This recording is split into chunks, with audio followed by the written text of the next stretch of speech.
we saw back in the 1980s that the Army needed to change in terms of preparing for combat, and we're seeing that more today. In the 1980 documents, it described how our Army had always learned lessons from combat, but had never applied them in the doctrinal manuals. So our goal was to change that, change the way we conducted physical training, linked to the requirements of the battlefield. In effect, we wanted to better prepare soldiers physically for full spectrum operations, the kind we see today. We now have that. We recently released a revamped PT training circular, TC 3-2220. There is no more FM 22-20 anymore. It's now Training Circular 3-2220, and it's based on scientific methods to balance increased physical training while preventing injuries for these millennials.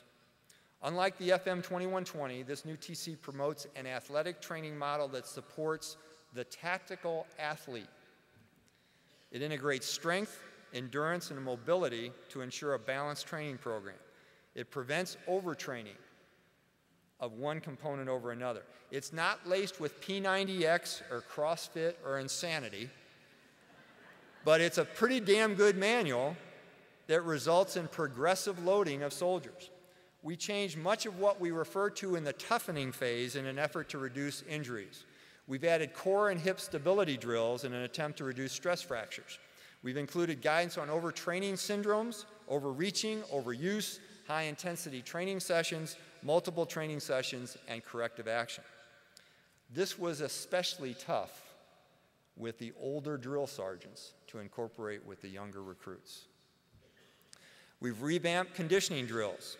And I got to tell you, we've got a lot of naysayers in this, but as my wife will tell you, I went down to Fort Gordon last week and did a session with a bunch of BOLC lieutenants. I could not walk up the stairs for 2 days.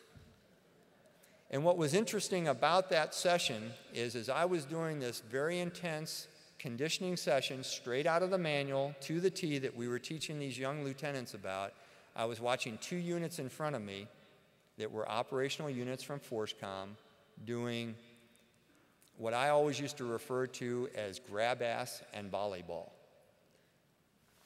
15 minutes of this, then going over to the soccer field, having about 10 people play and 20 people stand around, and then end the formation with 15 more minutes of this.